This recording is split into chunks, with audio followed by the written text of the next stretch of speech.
What's going on, guys? It's Kyle again with DTOM Knives and Gear, and today we are going to be doing the full review of this little guy. This is the Ferrum Stinger. Stay tuned. Welcome back, everybody. All right, let's get started. Today we're going to be looking at the Ferrum Stinger.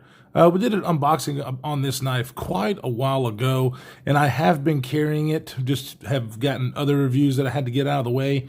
I first saw this knife on Jake from on Bearded Gear's channel. Jake from Bearded Gear.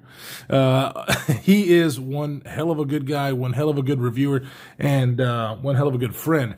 And so I usually trust him whenever he says something is pretty good. I thought this was very interesting.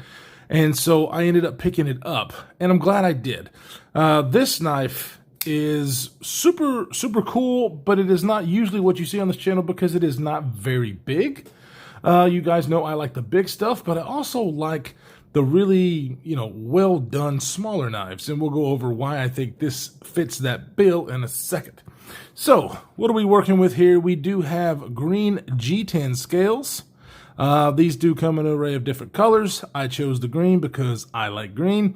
It has the shadow box look with the liners sticking proud of the scales, which gives it a pretty cool look. It does have a mini deep carry pocket clip, which does sit pretty doggone deep. I think a lot of people are going to like that. It does have steel liners, and the steel is Nitro V. Nitro V steel is a steel you won't see in a lot of knives on the market today. I mean, there are some, but this one was very intriguing because of that steel. I haven't had a lot of experience with it, but from what I can see, it is a stainless steel. It's kind of on that edge of being a stainless steel. It has relatively good edge retention, but it does have really good toughness, and I like that in a steel. So I'm very excited, and I was, pleasantly surprised on the performance of this steel. Now, you guys know in my EDC task, what I use to test my knives, it's not very hard use. It's your regular everyday task, but I found that this edge held up really well for those kind of things. Would it hold up under very heavy use? I don't know, because I didn't put it through that test. But through everyday carry task, opening boxes, packages, cardboard, zip ties, clamshell packages, that kind of stuff worked amazing. Part of the reason it worked for amazingly is the blade shape. It is a really well done drop point blade that does have basically a full flat grind.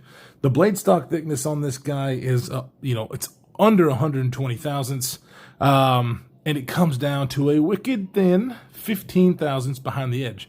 So this made for an excellent slicer, and I know that a lot of people for their everyday carry knives that work in an office setting or don't go, to the construction site or whatnot, that's the kind of stuff that they like, and so I really think this is an attractive option. It does have a really cool looking fuller there that carries out on both sides.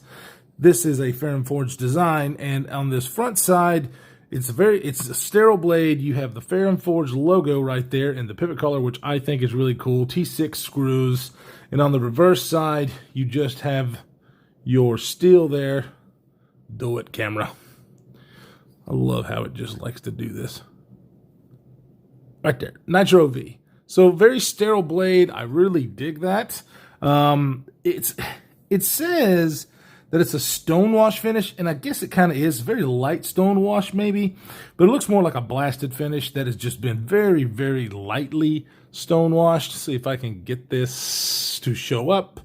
So you can't really see. I mean, it's just what it says. One thing, as you can see here, the fuller is going to trap some dirt, which I don't mind. I like a fuller to be there, and one of the reasons is because I can actually use that fuller to deploy this knife in a second way, but the main way to deploy this knife is a flipper. So, how does that work? Pretty damn good. This is an amazing flipping action. It is running on bearings. It's not a fall shut action, because it's a very light blade, but you can shake it shut like that. It is still very smooth, not gritty, doesn't have any kind of, it just feels very well made. in that sense. So the action is really, really good. The ergonomics is one of the reasons I like it the most, because with my big hands, the ergonomics on this and this wonderfully done finger control allow me to grip the knife in such a way that it feels amazing like this. And so with a smaller knife that I can do this with, that's what I want. I don't want a smaller knife that I can't have this kind of grip on. Ideally, the only other knife that come close to this, and they kind of do kind of a washout, was the little native that I was sent by my buddy Caleb. That thing would really surprise me. It was a much smaller knife than this, but it did have a forward finger control. I like the compression lock. That was fun. But this thing is just a tad bit bigger, so it does fit my hand still a little bit better than the little native. The fact that it's a flipper, it does make it fun.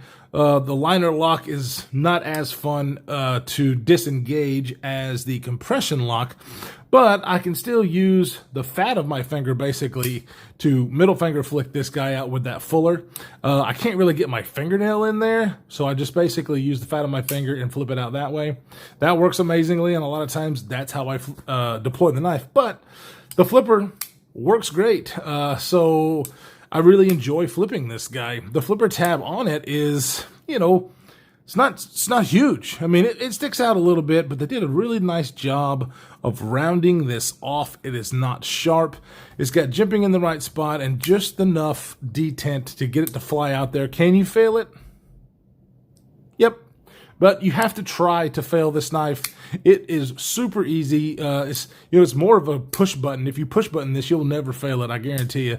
Now, the jimping. Oh, another thing I really like about this knife. This is how I hold the knife. The jimping goes out pretty far, as you can see.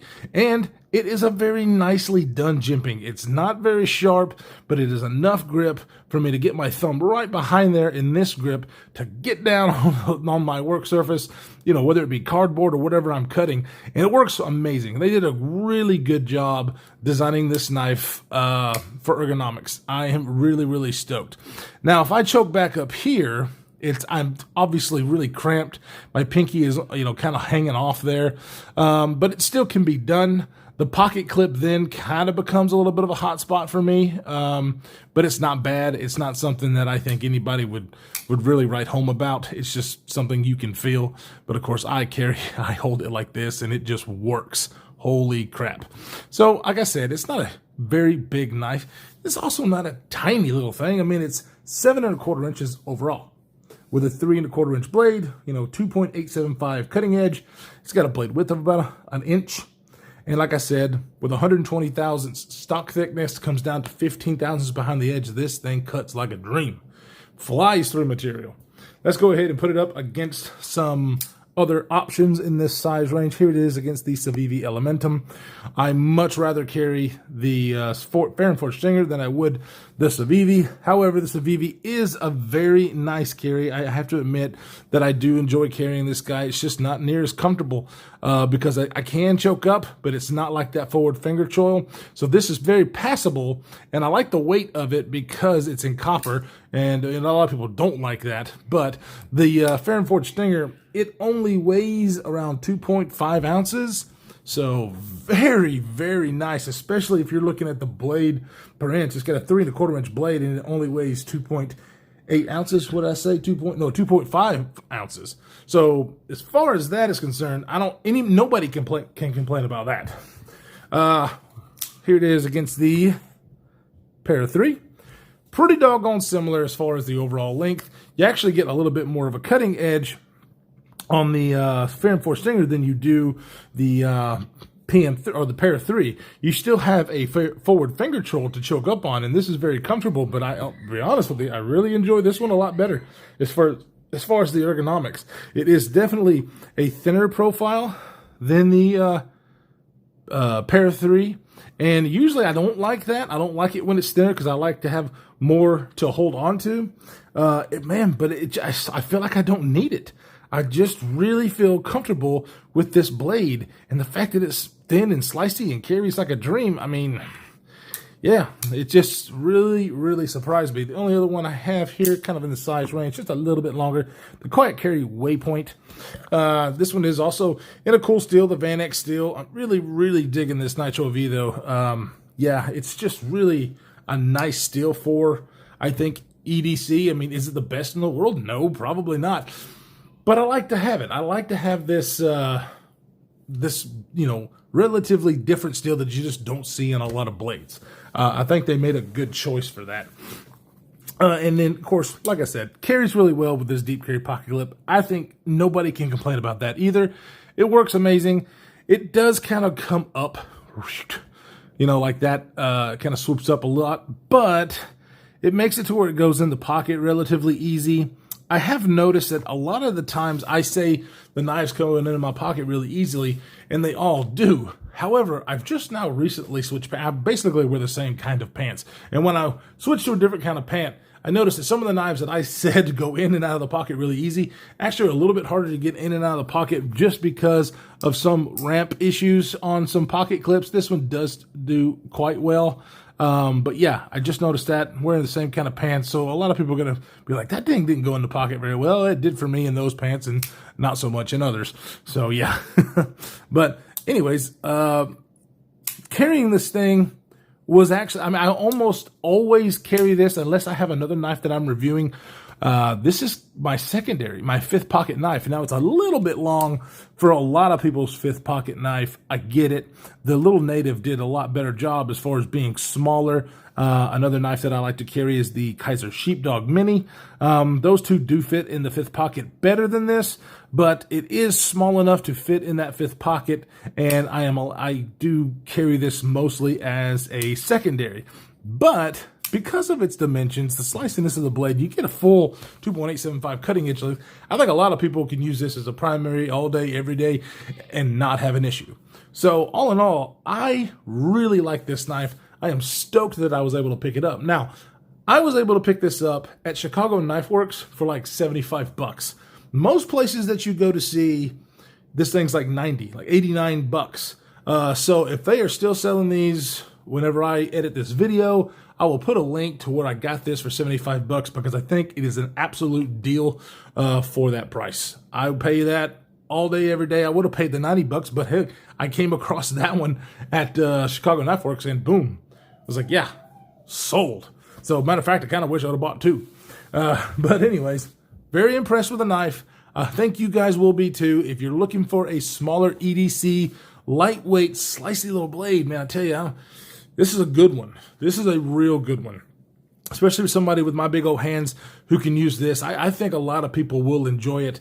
If you're really looking for a lightweight slicer, I don't think you could go wrong. I love you all. You guys are freaking amazing. All of my subscribers. The channel is growing, and I love that, stroking my ego a little bit. So you guys are awesome. Stay tuned for more because we got a lot more coming. I really appreciate that. Hit the subscribe button, the notification bell. I do giveaways quite often, so if you hit the notification bell, you'll be notified for that. We do have one coming up.